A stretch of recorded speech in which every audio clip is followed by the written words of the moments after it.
చాటున పిందెను చూస్తా, సోకు తీగల్లో పండును కోస్తా, నువ్వొస్తే కప్పిస్తా ముద్దుల ముంతమ్మ. ఉక్కపోతకి ఊపిరి పోస్తా, పక్క మేకకు పంట కట్టిస్తా, ముద్దిస్తే బుక్కిస్తా మధ్యల మోతయ్యో.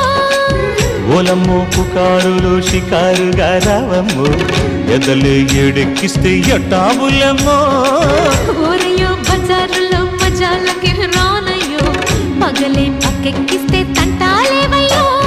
మిట్టిల మీదున్న మిస్సమ్మయ్య సంటే వడ్డీలతో పాటు ఒళ్ళోకి వస్తుంటే పొగ